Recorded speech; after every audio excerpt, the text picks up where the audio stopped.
Akhirnya saya review lensa yang satu ini. Ini adalah Sigma f1,4 dengan Focalength 16 mili untuk Sony Imon.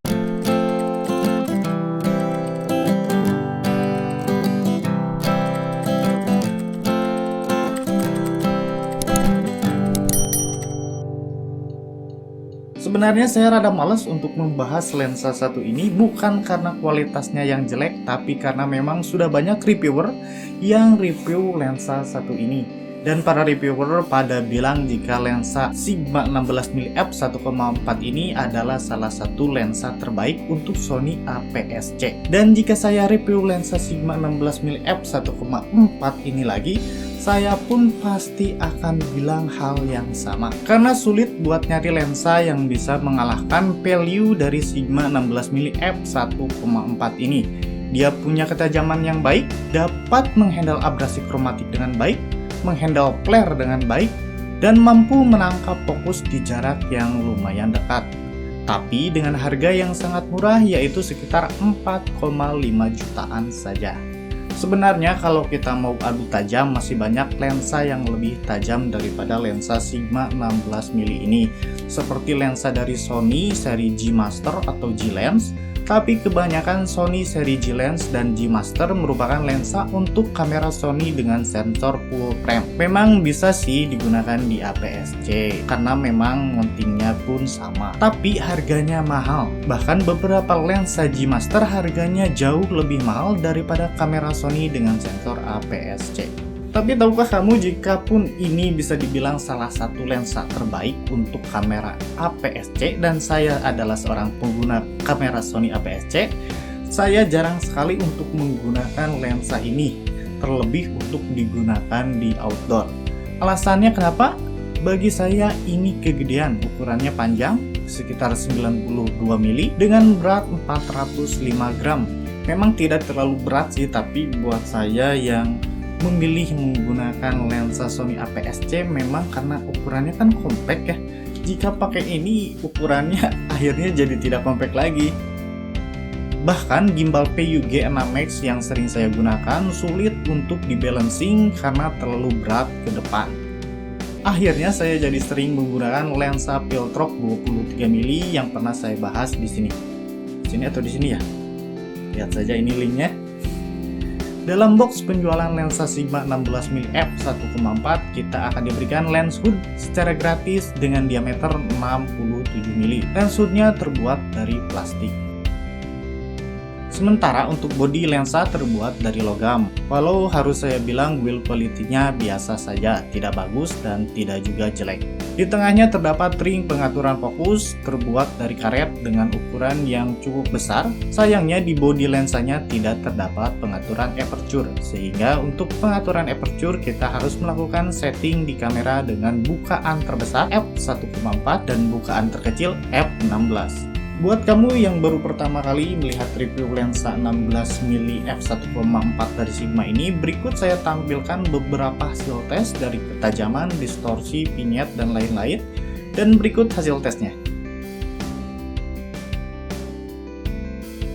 Ini adalah hasil tes dari ketajaman lensa Sigma f1,4. Kita lihat di aperture f1,4 ini sudah cukup tajam menurut saya ya, walau sedikit agak blur bagian angka-angka ini. Kita coba bandingkan dengan f2,8. Nah, bisa kita lihat di sini ketajamannya mulai meningkat ya.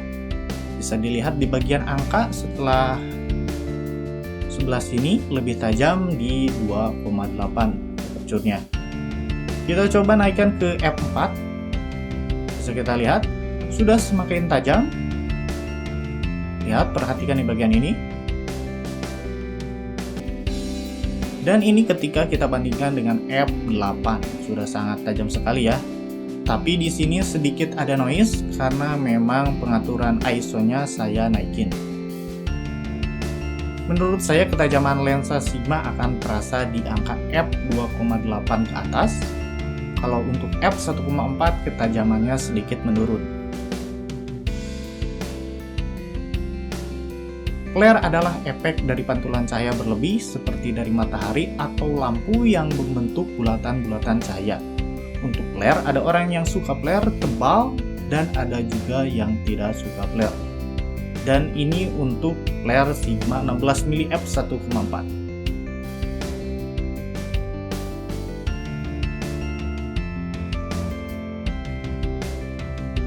Gak ada masalah ya, dari beberapa foto yang saya ambil dengan beberapa settingan yang berbeda, Sigma dapat mengontrol vignette dengan sangat baik.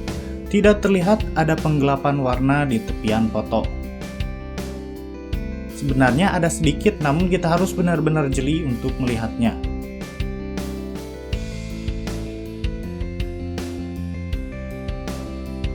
Yang menarik, lensa Sigma 16mm f1,4 ini bisa menangkap fokus di jarak yang sangat dekat. Di atas kertas, jarak minimum fokusnya adalah 25 cm. Bisa dilihat di video ini, Sigma mampu menangkap fokus di jarak yang sangat dekat. Chromatic aberration atau abrasi kromatik terjadi karena adanya kegagalan lensa dalam memberikan warna ke suatu objek atau titik fokus. Biasanya abrasi kromatik akan terlihat di bukaan lensa besar dan di area dengan backlight yang tinggi. Contohnya seperti ini, bisa dilihat di sini masih terdapat ada beberapa abrasi kromatik tapi tidak terlalu tebal. Di ujung-ujung daun sebelah sini dan pada tiang ini bisa dilihat, dan Sigma cukup bagus dalam menghandle abrasi kromatik jika dibandingkan dengan lensa 4-5 jutaan lainnya.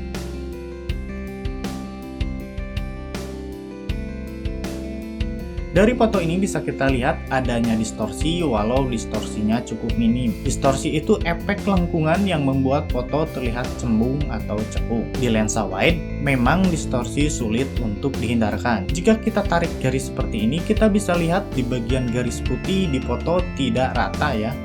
Jadi garis putihnya ini tidak rata, padahal sebenarnya rata.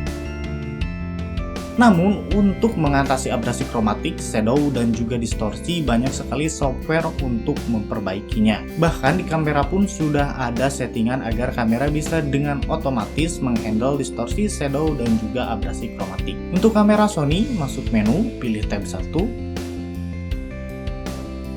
slide 2, kemudian pilih kompensasi lensa. Di sana kamu bisa pilih untuk mengaktifkan koreksi distorsi, shadow, dan abrasi kromatik secara otomatis.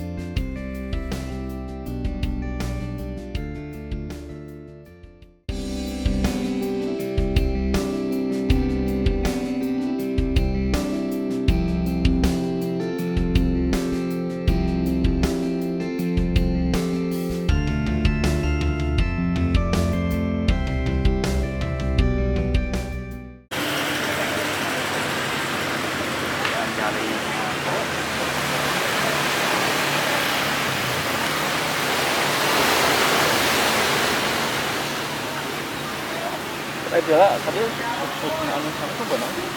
Iya,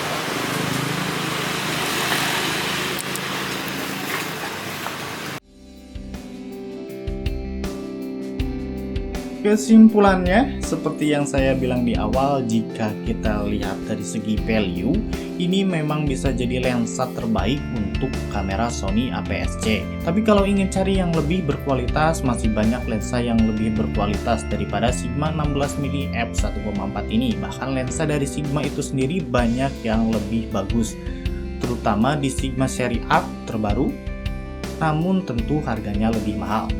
Buat kamu yang tidak masalah dengan ukuran dan berat, ini bisa jadi pilihan terbaik. Dan satu lagi, ini adalah lensa wide. Jadi buat kamu yang sering memotret potret dan ngezoom, tentu ini kurang cocok. So akhirnya kembali lagi ke kebutuhan kamu seperti apa. Dan itu saja untuk video kali ini. Semoga bisa jadi sedikit gambaran buat kamu yang sedang melirik lensa Sigma 16mm f1,4 ini. Terima kasih telah menyaksikan. Saya undur diri.